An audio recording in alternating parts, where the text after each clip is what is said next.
Buen día, jóvenes. En el día de hoy pues vamos a iniciar a tratar la temática de alcantarillados, eh, específicamente la de alcantarillado sanitario. Más adelante pues miraremos alcantarillado de aguas lluvias y estaciones de bombeo, pues sería nuestra última temática a tratar. Bien, alcantarillado sanitario.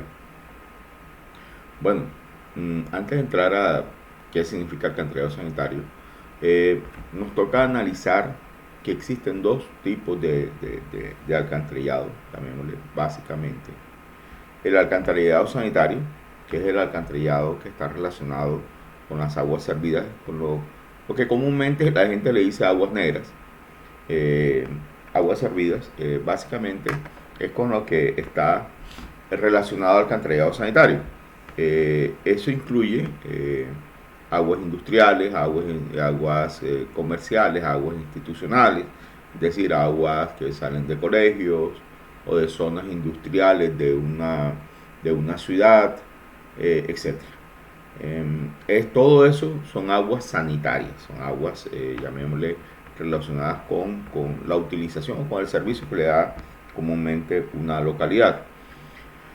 Eh, la normativa establece que la normativa, cuando digo la normativa medioambiental, en cabeza de las diferentes instituciones, llamémosle de las diferentes instituciones, bueno, que lo hemos hablado aquí en clase, de las diferentes instituciones relacionadas con medio ambiente, las corporaciones autónomas.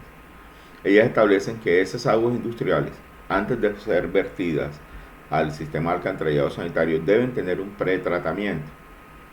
Eh, no pueden haber aguas con una gran cantidad de químicos, con ácidos, porque deteriorarían toda la línea del sistema de alcantarillado, aguas abajo de donde esas industrias hacen el vertimiento en el sistema de alcantarillado. Asimismo, por ejemplo, las aguas servidas de un hospital que tiene una gran cantidad, una gran carga biológica, que incluso puede haber patógenos, virus, bacterias, deben ser tratadas antes de su vertimiento en el sistema de alcantarillado. Los mataderos, que también tienen una gran carga, llamémosle, digamos, de sangre, que es un material biológico, debe tener unos tratamientos previos antes de que esas aguas servidas sean vertidas al sistema de alcantarillado sanitario. Porque si no, ¿qué pasaría? Todo el sistema de alcantarillado, aguas abajo de ese matadero, pues tendría una gran cantidad de carga biológica y esas cargas biológicas se pueden volver patógenos que pueden afectar considerablemente a la salud. Así que todas estas aguas, todo esto que hemos hablado, institucionales, industriales, comerciales y residenciales, hacen parte del alcantarillado sanitario. El otro tipo de alcantarillado que encontramos es el alcantarillado de aguas lluvias. Como su nombre lo indica, es un sistema de alcantarillado orientado a captar, transportar, tratar y posteriormente disponer aguas de origen de escorrentía superficial, aguas lluvias, como su nombre lo indica. Existe un tercer alcantarillado, que es el alcantarillado mixto. Eh, la verdad no conozco en Colombia un caso de sistema de alcantarillado mixto. Y quiero hacer énfasis, recuerden que acabo de usar la palabra sistema. Un sistema de alcantarillado es el que tiene unos puntos de captación o unos puntos de toma o de recibido de esa agua, donde vierten las aguas servidas o las aguas lluvias o las aguas de alcantarillado mixto. Hay ese punto de recepción de agua, hay un transporte, es decir, unas redes de recolección, hay unos emisarios finales, es decir, sale de la localidad o del sitio donde estamos queriendo pues, funcionar este sistema de alcantarillado, y vamos hasta una planta de tratamiento. Después de ese tratamiento, entonces viene la disposición final, es decir, esas aguas se infiltran en el suelo o se descarga en una fuente superficial, en un río, en un lago, una laguna, en una ciénaga, etcétera, en un humedal. Pero miren que el sistema es completo, es decir, desde la captación hasta el tratamiento está integrado dentro de ese sistema. Eh, no podemos considerar sistema de alcantarillado lo que están haciendo en Barranquilla, por ejemplo, para la atención de los arroyos. De hecho, su nombre es canalización de arroyos, porque precisamente lo que están haciendo es eso. Están tomando el agua en un punto y la están descargando en otro, sin tratamiento, sin ninguna otra cosa. Estamos canalizando un arroyo, es decir, así como él viene, se es descargado. Y todas las basuras y todo el material pues en suspensión, vamos y lo descargamos en el río o en una laguna, en una sequía, en un humedal, etcétera. No hay un tratamiento final antes de su disposición. Entonces, vuelvo e insisto, estos tres que estamos mirando en pantalla son tipos de sistemas de alcantarillado, tipo de sistema de alcantarillado, y tenemos que entenderlo como un sistema. El alcantarillado mixto lo que hace es que en su caudal pico él puede transportar las aguas provenientes de aguas lluvias, pero en sus caudales, llamémosle medio diario, él está transportando el sistema, las aguas servidas del sistema de alcantarillado sanitario. Es muy utilizado en Europa, en Estados Unidos, este sistema de alcantarillado mixto. Acá en Colombia no usamos, la verdad no conozco ningún sistema de alcantarillado, algunas cosas puntuales, pero no un sistema de alcantarillado mixto como tal, porque implica, como les digo, muchos elementos dentro de ese sistema. No, dentro de este curso no le voy a dar énfasis a sistema de alcantarillado mixto, lo vamos a mirar, lo vamos a analizar, pero sí le vamos a dar énfasis a sistema de alcantarillado sanitario y sistema de alcantarillado de agua lluvia, que son los más, llamémosle, los más usuales en Colombia. El sistema de alcantarillado mixto, como el que estamos viendo en la pantalla, aquí tenemos dos imágenes típicas. Básicamente lo que estamos viendo es que ese canal que está en el centro, en el fondo, miren que aquí hay dos tipos de canales, uno rectangular y uno circular o semicircular, pero básicamente el concepto es el mismo. Por ese punto discurre el agua servida, y el máximo llenado de esas aguas servidas es la pasarela por donde pues se puede dar mantenimiento. En el canal de la derecha incluso tiene iluminación, es decir, han llegado al punto de instalarle iluminación para desarrollar las operaciones de mantenimiento de este tipo de sistema, de estos ductos, realmente son unos túneles, de estos ductos.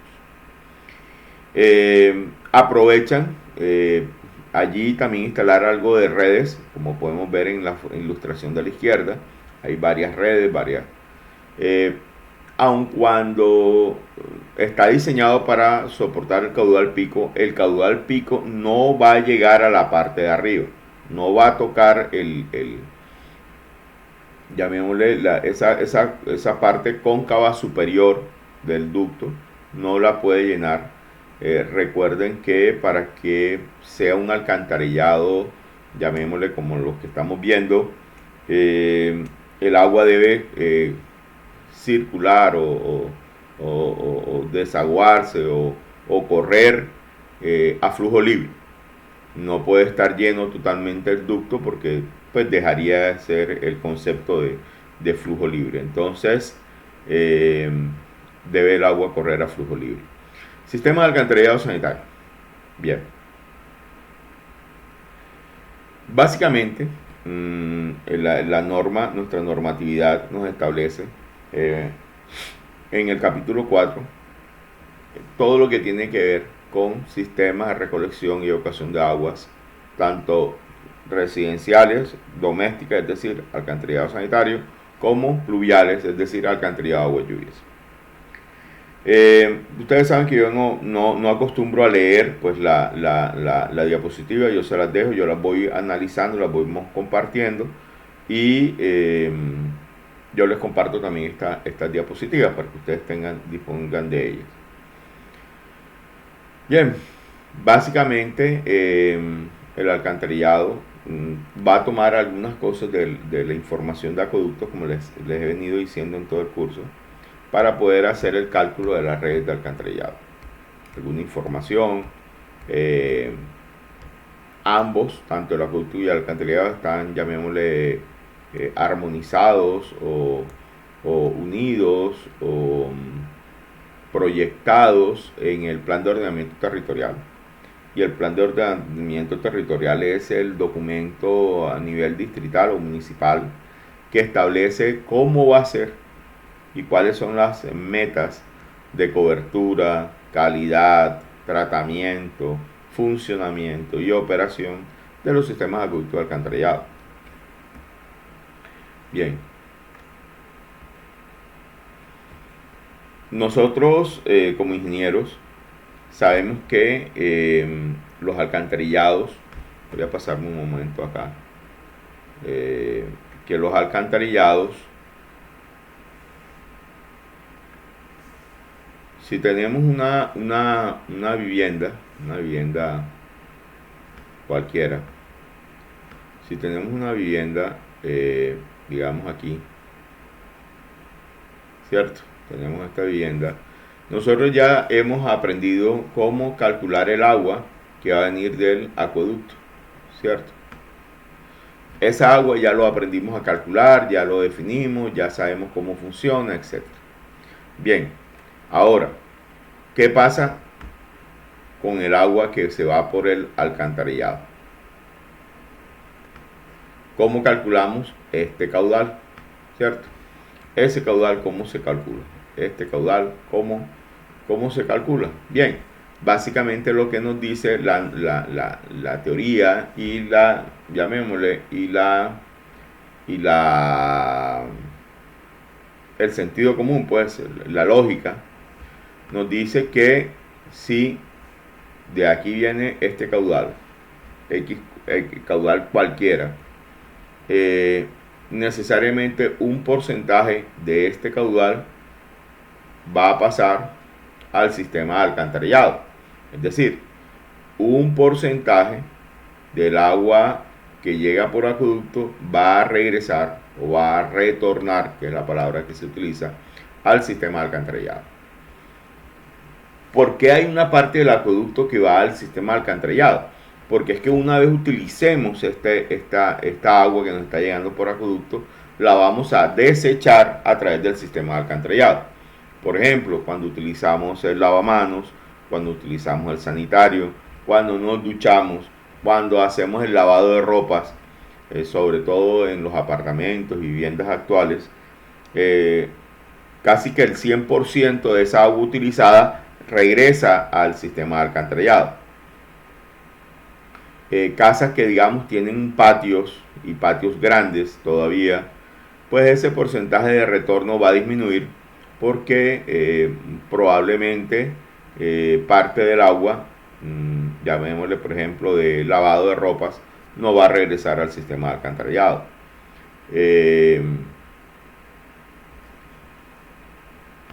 También no va a regresar al sistema de alcantarillado, por ejemplo, el agua que utilizamos para lavado de pisos, el agua que utilizamos para riego de jardines, riego de plantas, pues esa agua se utiliza y no regresa nunca al sistema de alcantarillado sanitario. Entonces, así las cosas, como les digo, una parte del agua que nosotros hemos utilizado, que hemos utilizado en la vivienda, va a regresar al sistema de alcantarillado sanitario. Entonces, ¿qué nos dice aquí esta parte de la presentación? Que nosotros, ¿cómo vamos a calcular ese caudal de diseño? Bueno, vamos a tener un coeficiente de retorno, esta parte porcentual del agua que viene del alcantarillado, que viene del acueducto y va para el alcantarillado, se le llama coeficiente de retorno. Entonces vamos a tener un coeficiente de retorno allí multiplicando a la población. ¿Cuál población? La población futura de diseño, que ya ustedes aprendieron a calcular para acueducto, el mismo cálculo, el mismo cálculo que hacemos para diseño de acueducto, lo vamos a utilizar aquí en diseño de alcantarillado. Lo multiplicamos por la dotación neta. Miren, y hago énfasis aquí, y más adelante lo vamos a volver a tratar, pero mire que se está multiplicando por la dotación neta, no por la dotación bruta.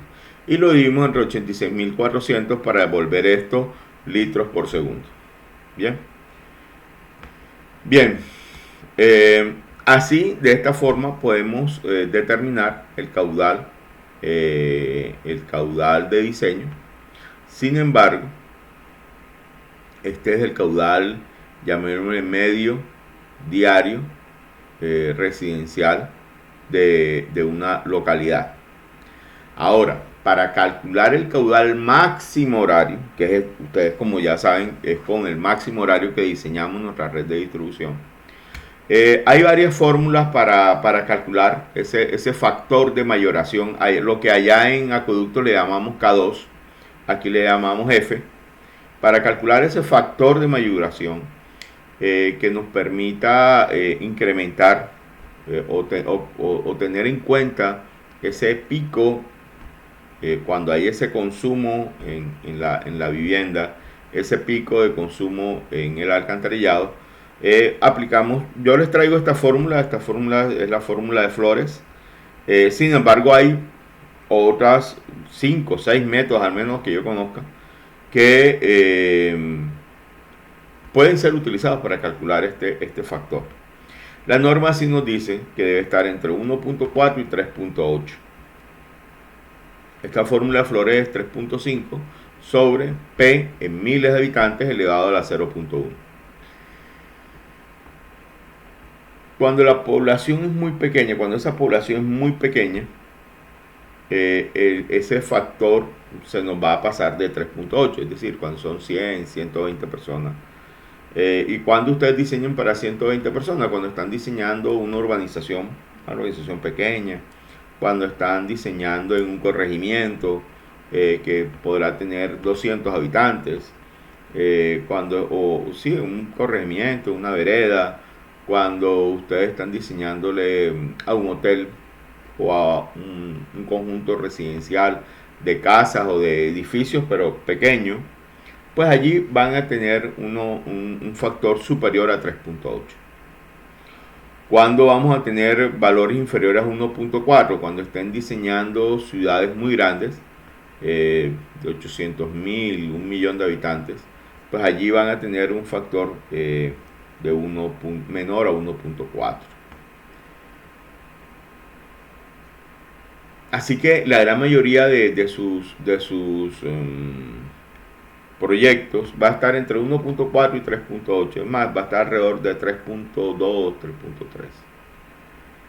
3.3. ¿Qué deben tener en cuenta acá? Que esto se aplica tramo a tramo. No es como en acueducto, que decíamos K2 y lo multiplicábamos y se diseñaba toda la red de distribución. Después lo que hacíamos era una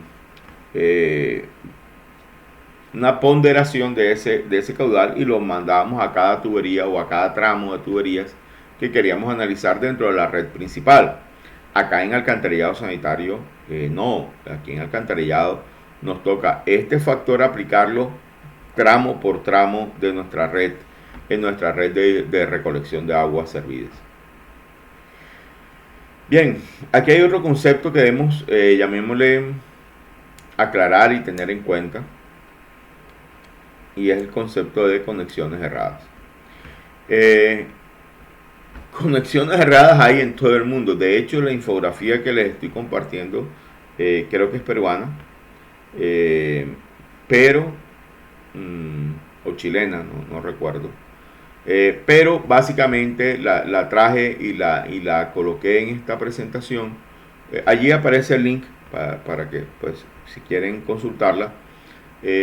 Pero básicamente la traje porque este es un problema mundial, llamémosle, podríamos decir.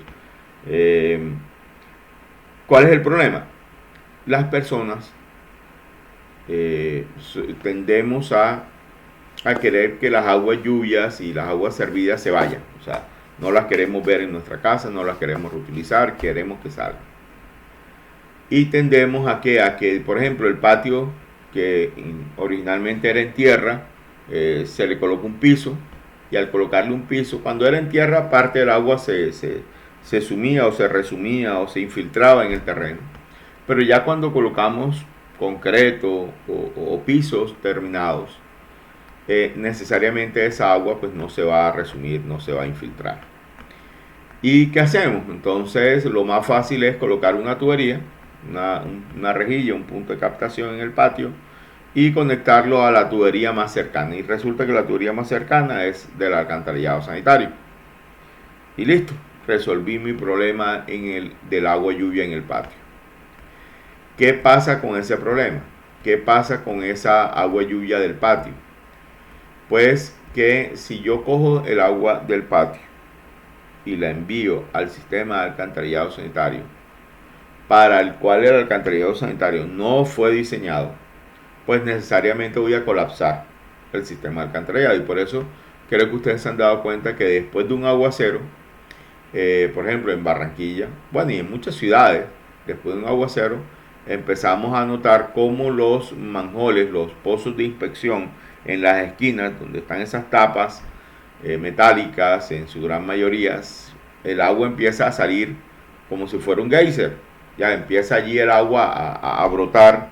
En muchas ciudades he visto, por ejemplo, que se devuelve por las rejillas o por los sifones de piso en algunas viviendas, incluso por algunos sanitarios.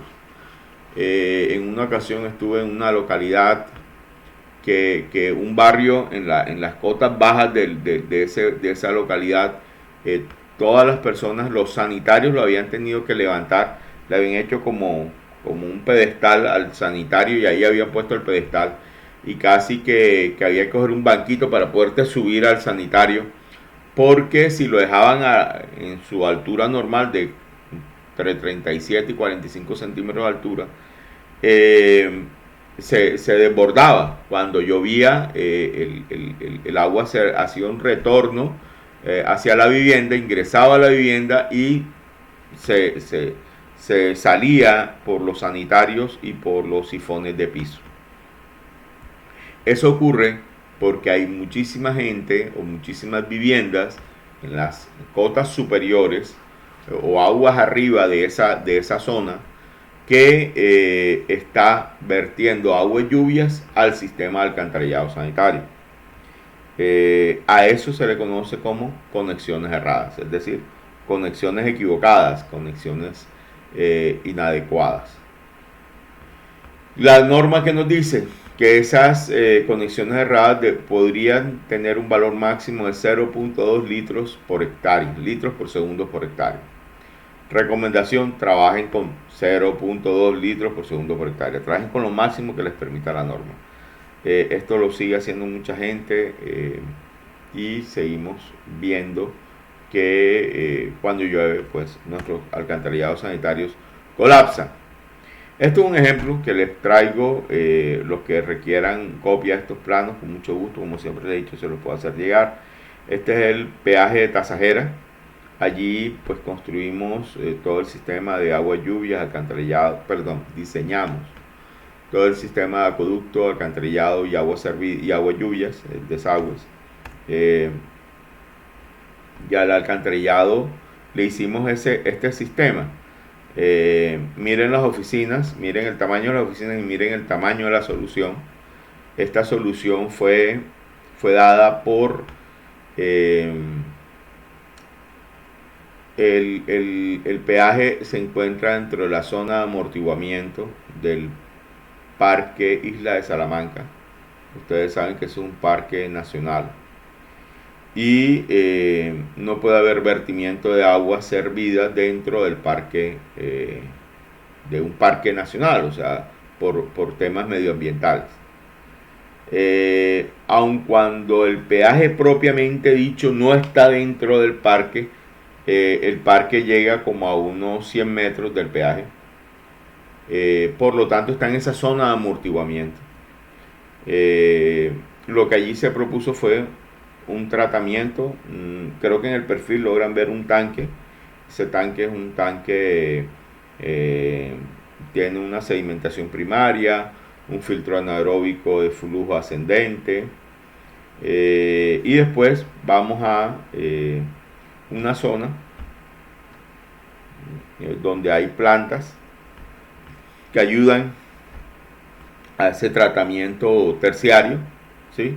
Y posteriormente, después de que ya hemos removido una carga superior al 92%, se hace una descarga en un lecho de secado. Realmente es un lecho de secado. Es decir, todo el agua que llega allí por efecto de evapotranspiración, es decir, por efecto del viento y del sol, el agua se va a evaporar, se va a secar. Cada tantos años pues habría que recoger esa arenilla o ese lodo que se va a ir secando en el fondo, pero ya son lodos estabilizados que no van a generar ningún tipo de contaminación. De esta forma podemos garantizar que no hay vertimiento, no se está vertiendo agua en ninguna fuente superficial, se está evaporando y estamos haciendo un tratamiento a todas las aguas servidas. Bueno, se los traje como un ejemplo de algo que se pueden hacer. Bien, caudal de infiltración. Este caudal es otra agua que debemos tener en cuenta. En la imagen de la derecha, en esas dos imágenes, podemos ver agua del subsuelo ingresando a la tubería. Básicamente es aguas freáticas, ¿sí? Aguas que están en niveles freáticos, en nivel del subsuelo, y nadie instala a la perfección una tubería de alcantarillado. Así que con que el empaque de caucho cuando se instaló la tubería haya quedado un poco mordido, rodado, etcétera, va a permitir el ingreso de agua freática a la tubería. O si la tubería en algún momento, por ejemplo, esta es una tubería de grés, en algún momento genera un fisuramiento, pues el agua freática va a ingresar al sistema de alcantarillado sanitario, a las redes de recolección de alcantarillado sanitario, y debemos poder cuantificar ese valor. Yo normalmente les recomiendo trabajen con el máximo valor, trabajen con 0.30. Ahora, si van a trabajar, digamos, en La Guajira, en la zona de Riohacha, en la zona de Maicao, allá no hay nivel freático. O sea, allá no hay nivel freático, allá trabajen con 0.1. Pero en el resto de la costa, ustedes hagan unos apiques de estudios de suelos, hagan unos estudios geotécnicos y determinen profundidad de niveles freáticos. Yo pues les recomiendo en el resto trabajen con 0.30. Sin embargo, si quieren confirmar y tener una decisión, pues llamémosle más soportada, pues hagan unos estudios geotécnicos. Bueno, la fotografía que está en la parte central inferior, básicamente lo que nos está mostrando es el efecto contrario. El nivel freático está bajo la tubería, y la tubería fue mal instalada y está, llamémosle, filtrando ya aguas servidas hacia ese manto freático. Eso también debemos evitarlo. Lo ideal es que nuestra instalación del sistema de alcantarillado sea eficiente y evitemos en la gran mayoría de casos que se presenten este tipo de filtraciones. Bien. Vamos a recordar un poco. En acueductos, ¿qué decíamos? Que teníamos una dotación neta que era el resultado de la suma de la dotación neta residencial, la industrial, la comercial, la de uso público, la de escuelas y de las zonas rurales que están juntas o adjuntas o adosadas o pegadas al municipio, o a la cabecera municipal o al sitio donde ustedes están diseñando. He visto casos de, digamos, localidades que los corregimientos cercanos están en cotas superiores a la cabecera municipal. Entonces los alcantarillados sanitarios de esos corregimientos cercanos se envían, pues, a través de unos colectores hacia el alcantarillado de la cabecera municipal, y todo el alcantarillado de la cabecera municipal pues recibe las aguas servidas de estos corregimientos, y hay un solo envío, o hay una sola planta de tratamiento, un emisario final sale de esta localidad y va hasta la planta de tratamiento. En ese caso pues tendríamos que tener en cuenta esa dotación rural. De todas maneras, pues esto es un recorderis, esto fue lo que vimos como dotación de acueducto.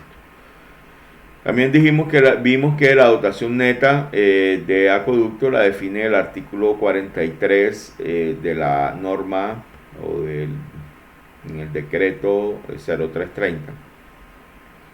Y dijimos que casi toda la zona de la costa estamos trabajando con una dotación de 140 litros habitante día.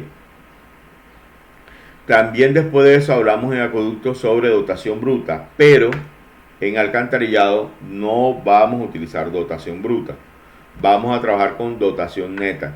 ¿Por qué? Porque pues es muy sencillo. La dotación bruta es incluirle las pérdidas del sistema de acueducto a esa dotación neta. Y debemos tener claro, esa dotación, esas pérdidas del sistema son pérdidas del sistema de acueducto. Nunca van a llegar esas pérdidas o ese caudal asociado a esas pérdidas al sistema de alcantarillado, porque ya se perdió. O sea, valga la redundancia, ya se perdió allá en el acueducto, no va a entrar al sistema de alcantarillado. Entonces, dado que no va a ingresar o va a retornar al sistema de alcantarillado sanitario, ¿por qué? Porque fue utilizado dentro, bueno, eso ya lo hemos visto, dentro de la operación del sistema de acueducto, en limpieza de filtros, limpieza de desarenador, limpieza de floturador, limpieza de tanque de almacenamiento, limpieza del desarenador, bueno, etcétera, o pérdidas dentro de la red de distribución.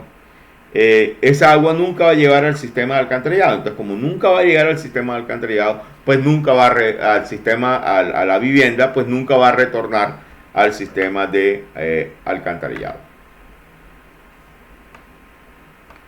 Bien. ¿Qué otra cosa debemos tener en cuenta? El caudal de diseño. Entonces, como ya estuvimos hablando, el caudal de diseño va a ser la suma del caudal medio, del caudal máximo horario residencial, más caudal de conexiones erradas, más caudal de infiltración. Sumado estos tres caudales, ese es el caudal de diseño. Ahora, si ese caudal de diseño está por debajo de 1.5 litros por segundo, pues ¿qué nos dice la norma? Trabaja con 1.5 litros por segundo. No puedes diseñar con menos. Bueno, aquí es básicamente lo que ya les acabo de explicar. Bueno,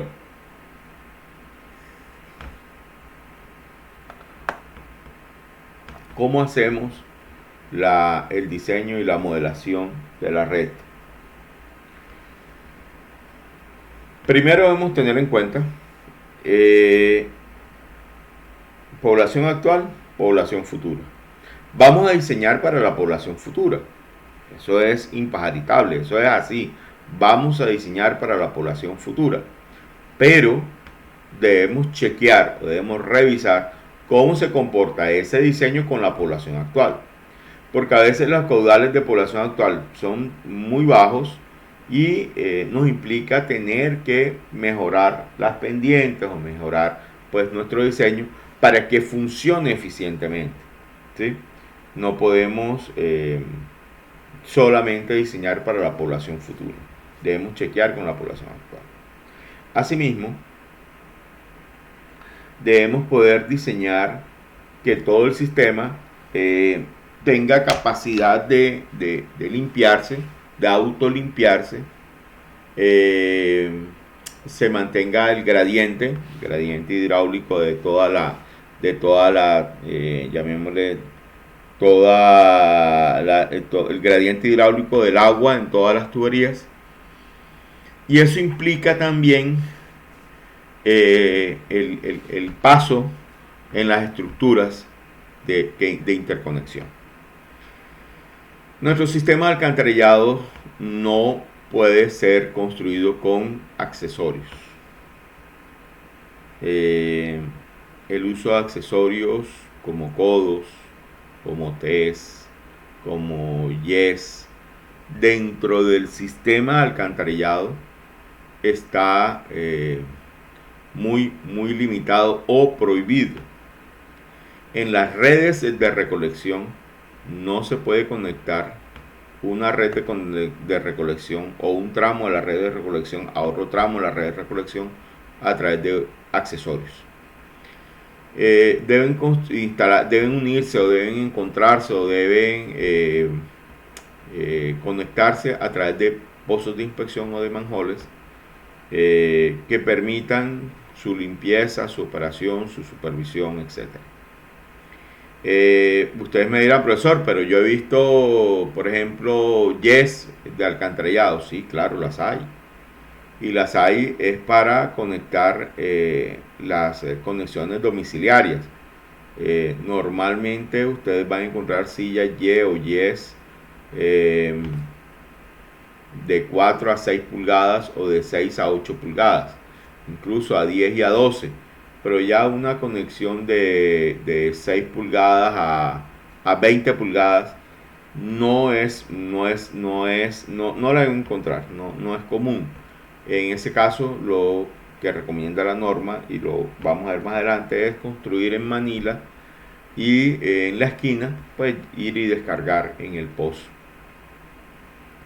En estos pozos de inspección, que son las estructuras que conectan tramos de tuberías, allí debemos revisar también el flujo, cómo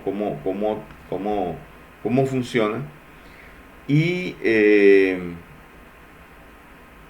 una de las ecuaciones o de las soluciones que podemos utilizar son las ecuaciones de Saint-Venant con sus respectivas condiciones de frontera. Y esto se lo podemos también aplicar a todo el sistema de alcantarillado. Entonces, ustedes deben tener allí en esos manholes la capacidad de calcular las pérdidas de energía. ¿Por qué? Porque hay pérdidas, porque vienen una tubería, pasan a una cañuela o a un canal en concreto en el fondo del manhole para poder entrar a la otra tubería. Allí hay una pérdida de energía. Como ya sabemos que hay una pérdida de energía, por ejemplo, la norma anterior decía que entre la cota clave de las tuberías más baja de la tubería influente, influente, es decir, las que van llegando al manhole, y la tubería efluente, es decir, la que va saliendo del manhole, tenía que haber 5 centímetros. Eso es lo que nos decía la norma anterior. La norma actual que nos dice, hey, si no quieres hacer el chequeo, trabaja con mínimo 2 centímetros. Recuerden que esto es entre cotas claves, no entre cotas bateas, entre cotas claves. Todo el alcantarillado debe hacerse por cota clave, el diseño. Cuando ustedes construyen con cota batea, pero el diseño debe chequearse, realizarse y todo a través de cotas clave. El sistema, ¿y por qué cambió de 5 a 2? Bueno, porque pues son 3 centímetros, manhole a manhole. Ustedes pueden tener una línea de, no sé, 50, 80 manholes por 3 centímetros de diferencia, pues ya ustedes tienen varios metros allá al final que pudieron haberse economizado. Volvemos a lo mismo. Ciudades como Riohacha, Maicao, Cartagena, sobre todo en esa zona muy cerca al mar, Santa Marta, en esa zona muy cerca al mar, son zonas muy planas, extraordinariamente planas. Allí sí, trabajen con ese mínimo que les da la norma, esos 2 centímetros, que les da la norma, que les permite la norma. Sin embargo, en el resto de las ciudades costeras, costeñas, no tenemos ese problema.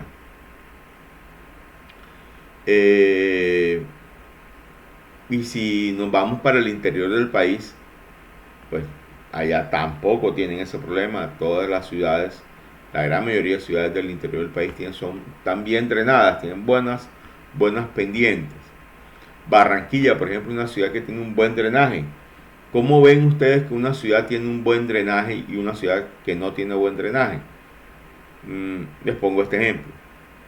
Barranquilla, digamos, yo soy barranquillero, todos los barranquilleros, antes de que iniciaran la canalización de arroyos, sabíamos que llovía y la ciudad quedaba bloqueada. O sea, nadie salía a pelear con, pues nadie en su cabal juicio salía a metérsele a un arroyo o a pelear con un arroyo. No, está lloviendo, tenemos que sentarnos y esperar a que escampe. No había otra forma, la ciudad quedaba bloqueada. Pero también sabíamos que 10 a 15 minutos después de que terminaba de llover, desaparecían los arroyos.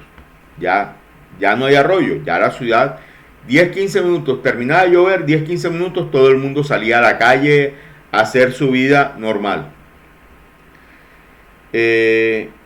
Eso quiere decir, o eso implica, que Barranquilla tiene un buen drenaje, es decir, 10 a 15 minutos después todo estaba seco. Cuando me vine a vivir a Santa Marta hace unos 25 años, ya hoy en día no vivo en Santa Marta, tengo 2 años y medio de estar viviendo nuevamente en Barranquilla, pero hace unos 25 años que me vine a vivir a Santa Marta, para mí fue sorprendente que, por ejemplo, un arroyo se podía demorar 12 horas bajando, 12 horas bajando, drenando, ¿ya? Que barrios enteros como Pescadito o incluso el centro histórico de la ciudad quedaban inundados 2 días. Calles enteras podían estar inundadas una semana. Cuando fui a trabajar a Riohacha, hay una zona de la, llamémosle, de la vieja Riohacha, allá llegando al río Rancherías, que podía estar inundada a 8 días también. Y 8 días y no sé si la gente exageraba o qué, pero tú veías gente como en canoa llegando a los comercios y eso. Yo decía, no, ya esto sí es mucha exageración, pero ocurría. Y les estoy hablando en Riohacha hace 8 o 10 años que estuve diseñando y construyendo en Riohacha. A donde voy es esas ciudades que les acabo de mencionar, nada más 2 ejemplos, nada más por decir, son ciudades que tienen un pésimo drenaje, o sea, naturalmente no están drenando correctamente. O más bien nosotros construimos en zonas inundables de la ciudad, ¿sí? En ese tipo de ciudades trabajen con 2 centímetros, porque ustedes necesitan que la tubería y que la red vaya lo más superficial posible, no pueden enterrarse. Pero el resto de ciudades de la costa y del país trabajen con una medida superior. Yo recomiendo los 5 centímetros que manejaba la anterior norma. Eso no les va a generar unos mayores, bueno, unos considerables incrementos en la profundidad de excavación. Casi que lo están ajustando en la siguiente esquina, en la siguiente llegada.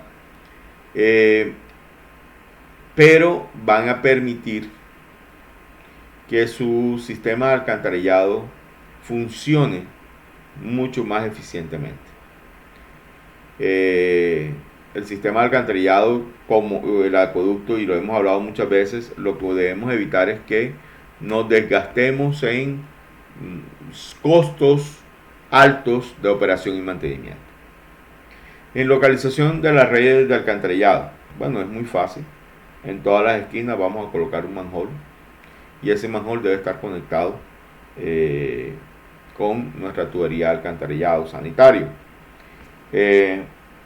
Aquí la norma ya nos dice que en sistemas nuevos, por ejemplo, el sistema de alcantarillado pluvial, es decir, de aguas lluvias, debe ir en el centro de la calle, ¿sí? Y el alcantarillado sanitario a uno de los 2 costados de esta tubería. En el otro costado debemos colocar agua potable. Y nos empieza a establecer todas las medidas del paramento, de la profundidad, qué distancia debe haber entre una tubería de acueducto y una tubería de alcantarillado, cuál debe estar por encima de cuál. Y todo esto es importante para poder construir, digamos, bancos de tuberías, como si yo tuviera que enviar por un solo costado de un andén, todas las tuberías. ¿Cómo haríamos? Por ejemplo, ¿dónde nos toca hacer eso? Una canalización de arroyos. La canalización de arroyos es muy grande, necesita unos volúmenes picos que está manejando son muy altos. Entonces, necesariamente necesito sacar todas las redes de la calle y mandarla a los andenes. Les llamo la atención sobre, miren que en alcantarillado sanitario estamos hablando que la profundidad mínima a cota clave, es decir, a la parte de arriba del tubo, al lomo del tubo, debe ser 1,20 m en vías vehiculares, y para acueductos 1 metro, es decir, ya ahí nada más, ya nos estamos dando cuenta que la tubería de aguas de acueducto va por encima de la tubería de alcantarillado. Bueno, les dejo esta parte para que la lean, la analicen, y cualquier duda me comentan. Básicamente todo esto es garantizar que nuestra tubería de alcantarillado funcione eficientemente. Miren que si la cota clave está a 1,20 m y la tubería tiene 20 centímetros de 8 pulgadas, ya la excavación debe ser al menos 1,40 m si el terreno es arenoso, y si no es arenoso, pues tenemos que excavar un poco más, entre 10 y 20 centímetros, para construirle una cimentación adecuada a la tubería. Así que en condiciones de profundidades mínimas ya tenemos que estar excavando, o sea, a nivel de excavación estamos en 1,60 m. Podríamos llegar a estar a 1,60 m, aun cuando nos diga profundidad mínima de instalación a cota clave 1,20 m. Ya acabamos de sacar la cuenta, estaríamos entre 1,50 y 1,60 de profundidad de la tubería. Entonces, por favor tengan en cuenta eso.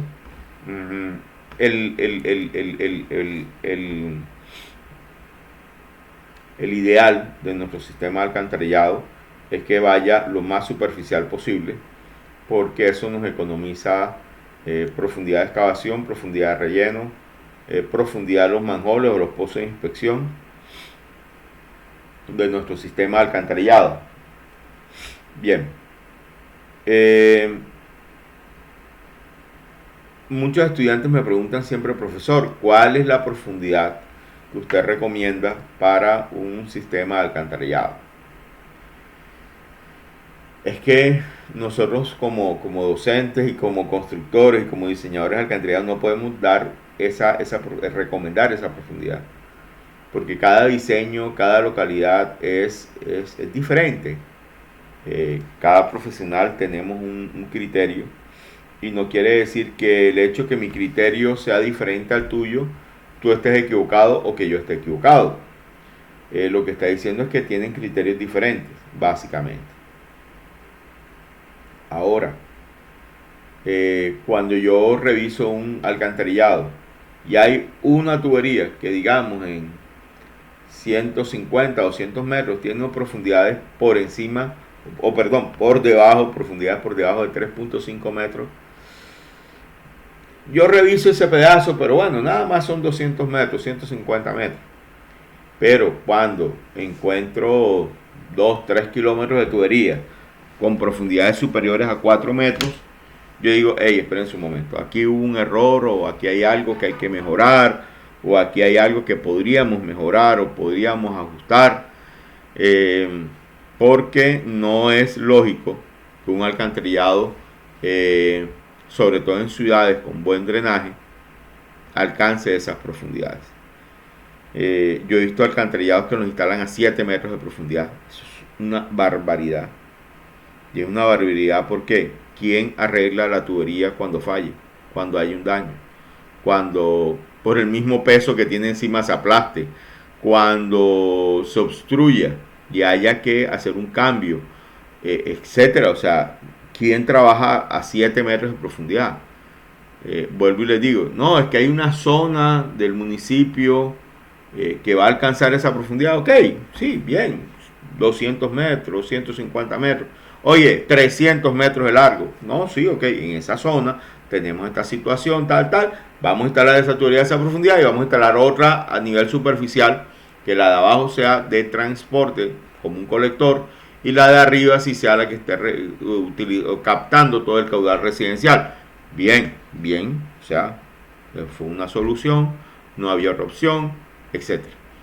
Pero yo he visto proyectos, incluso recuerdo un proyecto, no voy a darles el nombre del sitio, pero en el departamento del Cesar, eh, que el alcalde, un alcalde que era amigo mío, llega a la alcaldía y como a los 2 meses me dice, ven, Hernán, acompáñame allí a este corregimiento que están instalando una tubería, pero la veo muy profunda, me parece que hay, acompáñame a ver qué podríamos mejorar. Cuando voy, ya tenían construido más o menos el 60-65% de las redes y encontré profundidades superiores a 7 metros de profundidad. Eh, es más, tenían que hacer una excavación para poder bajar la retroexcavadora y seguir excavando más abajo. Así que las mayores cantidades de obras por excavación eran locura, o sea, no eran ni siquiera altas, es que eran locura. Todo esto se los digo, se los comparto, para que cuando a sus manos llegue un alcantarillado con profundidades superiores a 3.5 metros, hey, revisen. No es lógico, no es lógico. Revisen qué está pasando. Revisen si hay otra opción antes de empezar a construir.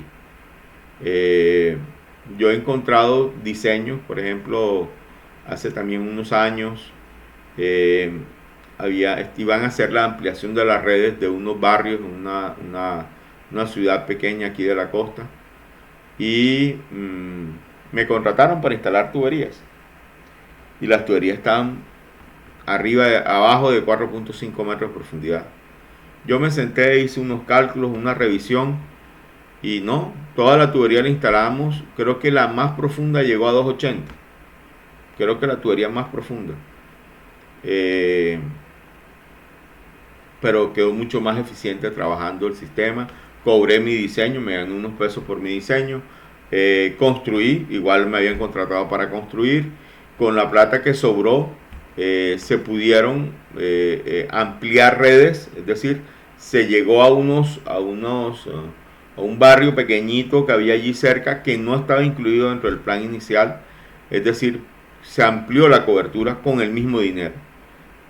Así que no les dé miedo, revisen el diseño, soliciten cambios, soliciten corrección y tengan claro el criterio, porque esto es tener claro el criterio. Bueno, jóvenes, hasta aquí la presentación del día de hoy. En video complementario les estaremos ya puntualizando cada una de estas temáticas y entrando ya en lo que es el diseño de una red de alcantarillado sanitario. Un abrazo a todos, Dios les bendiga, cuídense, cuiden a sus familias y bueno, nos vemos pronto. Un abrazo.